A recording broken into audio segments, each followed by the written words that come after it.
Hello kids, very good morning to all. Today we are going to continue our English Unit 4 lesson My Elder Brother. This story is divided into 3 scenes, means यहाँ story में 3 different scenes आपको दिखाए गए हैं. And it is the story of an elder brother who is very much affectionate and respectful to his younger brother. So let's begin the story. Now, My Elder Brother. This short play is about the two brothers who are affectionate and respectful to each other. This is the story of two brothers जो दोनों एक दूसरे से बहुत ही affectionate means एक दूसरे से बहुत ही लव करते थे एंड एक दूसरे को बहुत ही रिस्पेक्ट करते थे. The story also shows that learning from our day-to-day experiences is as important as what we learn from books in the school. Now, the main moral of the story is that only bookish knowledge is not important. Even our day-to-day experiences are important to get success or to achieve something in our life. This play is based on the famous story in Hindi बाबा बड़े भाई साहब written by Munshi Premchand. ये जो story है वो basically Munshi Premchand जो हिंदी के एक बहुत ही फेमस राइटर हैं उन्होंने लिखी है बड़े भाई साहब. उसमें से उस स्टोरी का this is English version. Let's begin the story. Now scene 1 यानी कि जो पहला सीन है वो हॉस्टल के रूम का है. देखिए, a hostel room, two brothers aged 9 and 14 year sitting at a study table. Now first scene जो है वो पूरा का पूरा सीन कहाँ क्रिएट हुआ है? हॉस्टल में. Means the two brothers are living in the hostel. One is of age 9 and other is of 14 years. They both are sitting at a study table. The elder brother Bhaiya is reading a book and the younger one Munna is drawing pictures of birds and animals. Elder brother यानी जो भैया था वो भैया book read कर रहा था, जबकि छोटा जो था मुन्ना, छोटे भाई का नाम क्या था? Munna, is drawing pictures of birds and animals. Now here dialogues of both brothers are written. See Bhaiya. What are you doing, Munna? Munna, I am drawing. Bhaiya, when will you study? Where were you in the morning? Munna, turning pale. I was playing. Bhaiya, how can you sit with a book for hours together? Now दोनों आपस में बातचीत कर रहे हैं, वो यहाँ पर दिखाया गया है. भैया मुन्ना से पूछता है कि तुम क्या कर रहे हो? Munna said, I am drawing. तब भैया उसको बोलता है कि व्हेन विल यू स्टडी? तुम पढ़ाई कब करोगे? अभी तुम ड्राइंग कर रहे हो और तुम मॉर्निंग में भी नहीं थे. नाउ मुन्ना टर्निंग पेल यानी वह डर के मारे पीला हो जाता है, क्योंकि वहाँ पर हॉस्टल में उसके भैया ही उसके केयर टेकर थे, वही उसका ध्यान रखते थे. And from the above dialogue ये पता चलता है कि हो सकता है उसका भाई स्टडीज़ को लेके बहुत ही स्ट्रिक्ट हो. भैया, how can you sit with the books for hours together? तो मुन्ना उसको बोलता है कि at the morning I was playing, और वह अब आके अपने भैया से ही पूछता है कि तुम कैसे इतनी समय तक बुक्स के साथ बैठ सकते हो. भैया, that's because I want my foundation in education to be very strong. If the base is strong then the building will stand firmly. Sometimes it takes me 2 years to do 1 year's work. तो भैया उसको ये बोलता है because I want my foundation in education to be strong, यानी वो अपने आप को एजुकेशन में बहुत ही स्ट्रॉन्ग बनाना चाहता था. He wants to make himself very strong foundation. And according to his believe that, और किसी भी चीज़ की अगर जो बेस होती है वो अगर कच्ची रह जाती है तो बिल्डिंग खड़ी नहीं रह सकती है. इसीलिए वो उसको ऐसा एग्जाम्पल देता है कि चाहे मुझे एक स्टैंडर्ड को कवर करने में 2 years लग जाए, but I want to achieve my success and I want to make my foundation strong, और I want to make my base strong. Munna, भैया, you are 5 years older than I am and I and 3 classes ahead of me. I wonder why you keep writing the same verse 20 times, one sentence more than 20 times, and copy poems several times in beautiful letters. तो वो अपने भैया से कहता है कि भैया आप मुझसे 5 years बड़े हो, बट आप मुझसे 3 classes ही अहेड हो. मीन्स ऑलरेडी उसके भैया ने 2 times एक क्लास रिपीट किया होगा. I wonder why you keep writing. Means his brother was very hardworking. He write each and every word 20 times, sentences 20 times, and even can copy poems several times with beautiful handwriting. तो वो अपने भैया से पूछता है कि how it is possible कि आप इतना सारा हार्डवर्क कर रहे हो. भैया, you know, studying English is no child's play. One has to work very hard in order to learn the subject. अब उसका भैया उसको आगे ये समझाता है कि इंग्लिश सीखना कोई बच्चों का खेल नहीं है. एक पर्सन को जिसे इंग्लिश प्रॉपर सीखना है, he had to work very hard in order to learn the subject. To speak और write English properly tremendous effort is required. तो उसका भैया उसको ये समझाता है कि इंग्लिश को प्रॉपरली सीखना, बोलना, लिखना के लिए बहुत एफर्ट यानी मेहनत, ट्रेमेंडस एफर्ट इज़ रिक्वायर्ड, बहुत ही कड़ी मेहनत की ज़रूरत पड़ती है. But the moment you get a chance, you run to the field, play marbles and fly paper kites or sit idling away with friends for fun. Can't you sit down and study? But उसका भैया आगे क्या बोलता है कि पर तुम्हें जैसे भी मौका मिलता है तुम फील्ड्स में दौड़ जाते हो, खेलने लग जाते हो, प्लेइंग मार्बल्स यानी कंचे खेलना, या तुम पतंग उड़ाने के लिए चले जाते हो अपने फ्रेंड्स के साथ. क्या तुम बैठकर एक जगह पर पढ़ाई नहीं कर सकते? Now come on page number 66. Munna, ओ भैया, there is a big mela in the village today, should we go? अब उसका भैया मुन्ना अपना टॉपिक चेंज करता हुआ बोलता है कि भैया आज विलेज में बहुत ही बड़ा मेला लगा है, क्या हम उस मेले में जा सकते हैं? भैया, have you ever seen me going to a fair or going to watch a cricket or hockey match? तब भैया बोलता है कि क्या तुमने कभी मुझे किसी मेले में क्रिकेट मैच देखने में या हॉकी मैच देखने जाने देखा है? I don't go near them, I prefer to study a book. I don't mind repeating a class for more than 2 years. तब उसका भैया क्या बोलता है कि मुझे वहाँ जाना पसंद नहीं है, वहाँ जाने से बेटर है मैं बुक पढ़ना पसंद करूँगा. आई don't mind repeating a class for more than 2 years. और मुझे एक क्लास को 2 बार करने में भी कोई प्रॉब्लम नहीं है. But you might stay in the same class all your life. तब उसका भैया बोलता है कि अगर तुम मेहनत नहीं करोगे तो हो सकता है तुम पूरी लाइफ उसी एक क्लास में रहो. Do you expect to pass if you waste your time playing all the time? तब उसका भैया उसको यूँ समझाते हुए कहता है, क्या कुछ तुम ये एक्सपेक्ट करते हो कि तुम अपना टाइम खेलने में वेस्ट करते हुए पास हो जाओगे? You are simply wasting father's hard earned money. Even his brother said that you are wasting our father's money. Munna starts crying on being scolded and sobbing sounds वाह वाह बाबा हूँ are heard. और मुन्ना जब उसका भाई उसको स्कोल्डेड यानी ऐसे डांटने लगा तो उसका सॉबिंग रोने के अलग अलग साउंड्स आने लगे. मुन्ना, भैया I feel I like running away and going back home. तो वो अपने भैया से क्या बोलता है कि मुझे ऐसा लगता है कि मैं यहाँ से कहीं भागकर घर चला जाऊँ. भैया, now stop crying, put on a nice smile, look I will make a time table for you to follow, get up at a dawn. अब उसका भैया उसको चुप करवाते हुए कहता है कि अब तुम्हें रोना नहीं है, put a nice smile on your face and I am going to make a time table for you, and now from tomorrow onwards you have to follow this timetable. Get up at dawn. Dawn means early morning. तो उसको भैया कहता है कि morning उठ के तुमको इस टाइम टेबल के अकॉर्डिंग वर्क करना है. See he has made time table. 6 o'clock उठ के wash your hands, have your breakfast and sit down to study. 6 to 8 he has to work on English subject. 8 to 9 maths, 9 to 9:30 history, 3:30 p.m. then off to school. 5 to 6 grammar, half an hour for strolling. 6:30 to 7 p.m. English composition, then dinner, 8 to 9 translation, 9 to 10 Hindi, and 10 to 11 other subjects, and then go to bed.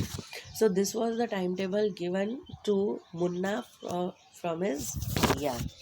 Now page number 67, Munna but when is the time to play. तो मुन्ना बोलता है कि आपने सारा time table तो बना दिया पर उसमें कहीं खेलने का तो टाइम नहीं है।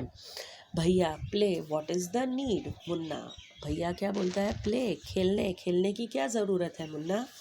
Munna oh I love the green fields, the gentle breeze, I want to jump up like a football, I like the touch and go and hutu tutu sounds of the kabaddi, and the hurry and flurry of volleyball pulls me like a magnet.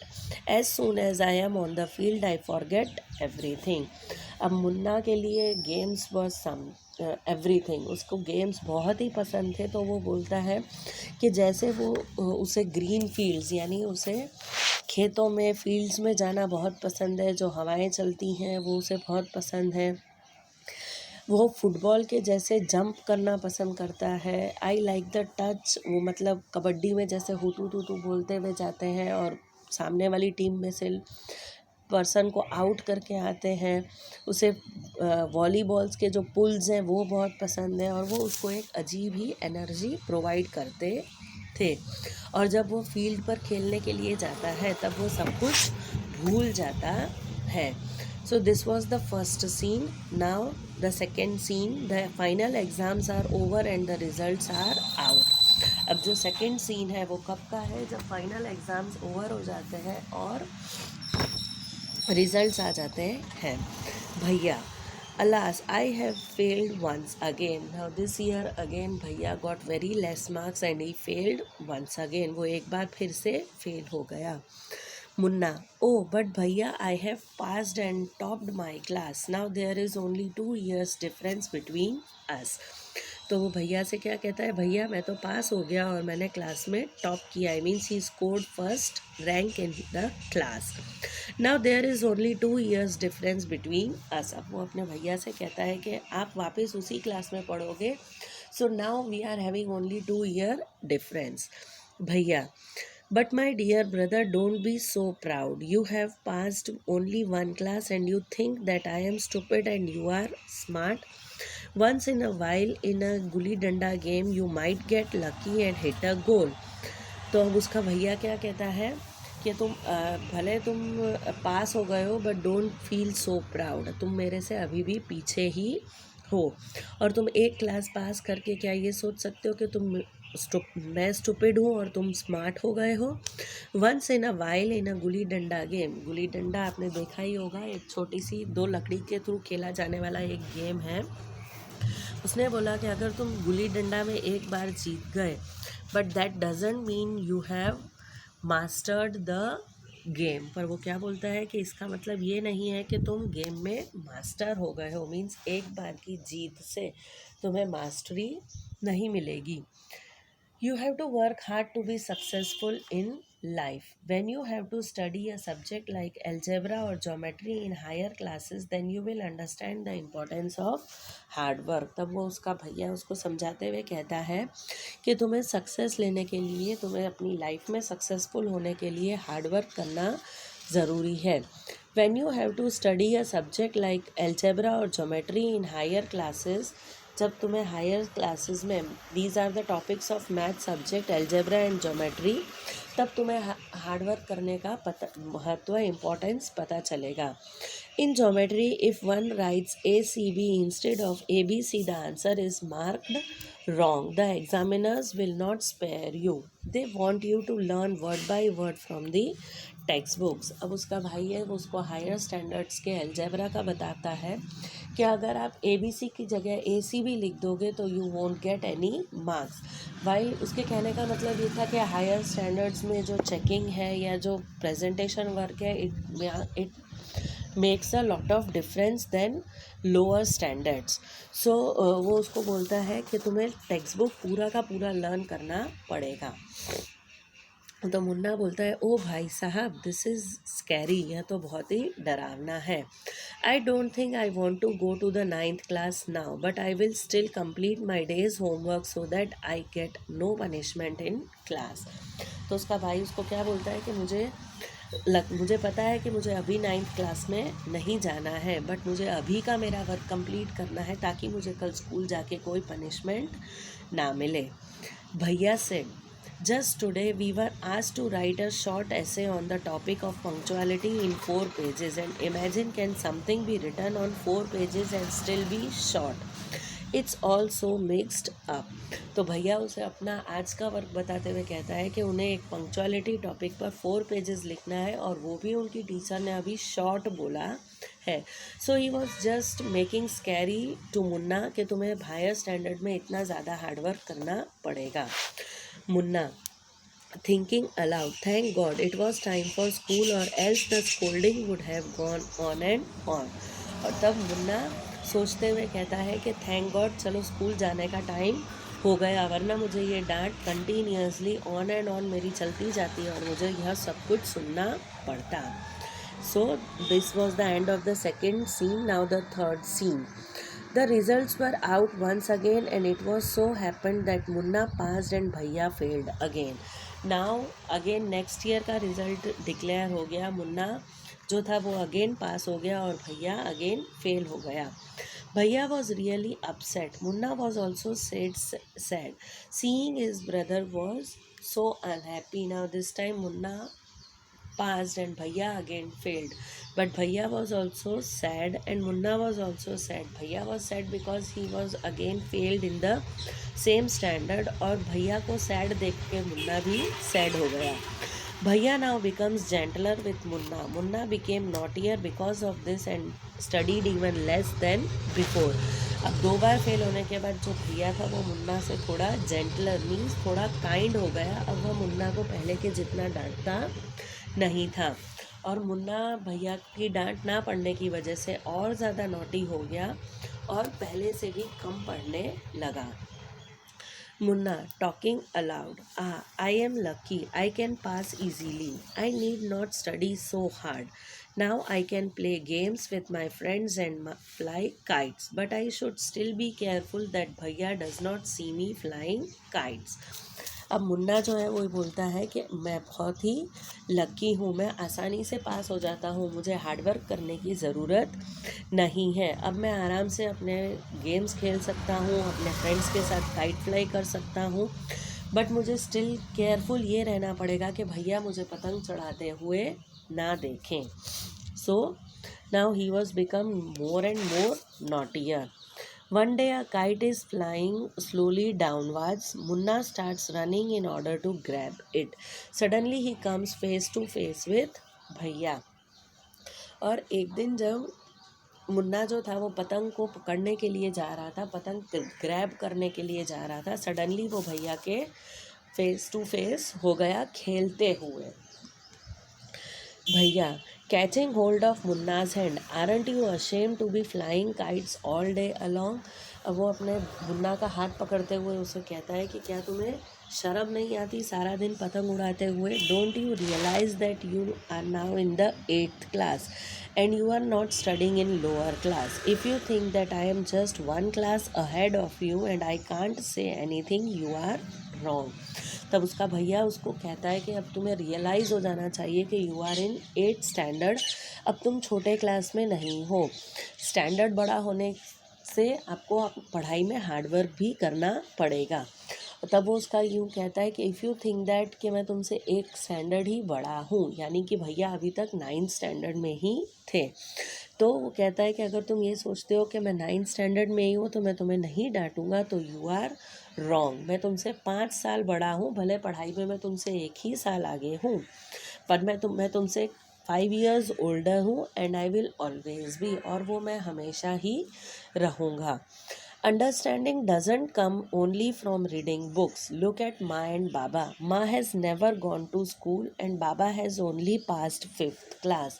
तब वो अपने भाई को समझाते हुए कहता है कि अंडरस्टैंडिंग जो है वो खाली पढ़ाई से नहीं आती है. अपने माँ और बाबा को देखो, माँ कभी स्कूल नहीं गई है और बाबा ओनली 5th क्लास तक ही पढ़े हैं। तो Munna got surprised and said, really भैया, क्या यह ट्रू है? क्या सही में कभी माँ और बाबा स्कूल नहीं गए हैं? भैया, yes, there are 1,000 things that they know more than you and me। तब वो अपने मुन्ना को समझाते हुए कहता है कि माँ और बाबा हमसे ज़्यादा होशियार है, हमसे ज़्यादा क्लेवर है, भले वो चाहे स्कूल नहीं गए हों। And even if we have studied the wisdom of the whole world, Ma and Baba will always have the right to explain to us and correct us। Now this is the fact। आप चाहे कितना भी होशियार हो, but आपको अपनी life में आप मम्मी और पापा के सजेशंस हमेशा काम आएंगे, और वो ही हमें जो रास्ता दिखाते हैं वो हमेशा हमारे लिए करेक्ट होता है। सो भैया जो है वो मुन्ना को एक्सप्लेन करते हुए कहता है कि जो बुकिश नॉलेज से ही हमेशा क्लेवरनेस या होशियारी नहीं आती है, experience is also matters in our life. Now what would you do if I were to fall sick today? तो वो अपने मुन्ना को एक ऐसा सिचुएशन क्रिएट करके देता है कि तुम क्या करोगे अगर मैं बीमार हो जाऊंगा तो। मुन्ना, आई डोंट नो भैया, I would tell baba and he would rush to the hostel. अब मुन्ना तो भैया से छोटा ही था, 5 ईयर्स, तो वो जस्ट सिंपली कह देता है कि मैं कुछ नहीं करूँगा, मैं जस्ट बाबा को इन्फॉर्म करूँगा और वो हॉस्टल में आ जाएंगे। तो भैया said, I had expected this answer. तो भैया क्या बोलता है कि मैंने यही आंसर एक्सपेक्ट किया था। Now Baba would not get upset. अब वो आगे समझाते हुए कहता है कि जो बाबा है वो अपसेट नहीं होंगे। He would first try to find out what was wrong and then he would call a doctor. वो यहाँ हॉस्टल में आने के बाद सबसे पहले यह जानना चाहेंगे कि क्या गलत हुआ है, कि what was wrong with me. अगर मुझे कुछ बीमारी है तो मुझे क्या बीमारी हुई है, पहले वो फाइंड आउट करने की कोशिश करेंगे, and then he would call to a doctor. Baba would know exactly what to do, they have more experience than us. तो भैया उसको समझाते हुए कहता है कि बाबा जो है वो हमसे ज़्यादा एक्सपीरियंस्ड हैं और उन्हें पता है कि किस सिचुएशन में कैसे रिएक्ट करना है। Munna, with tears in his eyes, भैया I am sorry, what you say is true. Now Munna realize the importance of education as well as punctuality and discipline in life. वो सॉरी फील करते हुए कहता है और कहता है कि हाँ जी भैया, आप जो बोल रहे हैं दैट इज़ ट्रू। भैया हग्स मुन्ना लविंगली, और तब भैया ने मुन्ना को प्यार से गले लगा लिया। भैया, I also like to play and fly kites, but if I also play then how can I watch out for you, you are my responsibility. तो भैया उसे क्या बोलता है कि मुझे भी खेलना, मुझे भी काइट उड़ाना पसंद है, बट अगर मैं भी तुम्हारे जैसे खेलने लग जाऊंगा तो तुम्हारा ध्यान कौन रखेगा, तुम मेरी जिम्मेदारी हो। As he was elder, 5 years older than Munna, और माँ बाबा ने उनको हॉस्टल में मुन्ना की रिस्पॉन्सिबिलिटी भैया को ही सौंपी थी। इसीलिए भैया जो थे वो बहुत ही मुन्ना के साथ थोड़े स्ट्रिक्ट थे। So now Munna realized that I love you भैया। Now this story shows that experience gave us more knowledge than book। Bookish knowledge is okay, but experience से जो हमें चीज़ें सीखने को मिलती हैं that plays an important role of our life। So some new words are also given: foundation, solid base, schedule. Here schedule means timetable. Essay, composition on any subject. Idling, without any purpose. Lazy, mastered, gained expertise, and skilled. Clear? So hope you understand today's chapter. Thank you.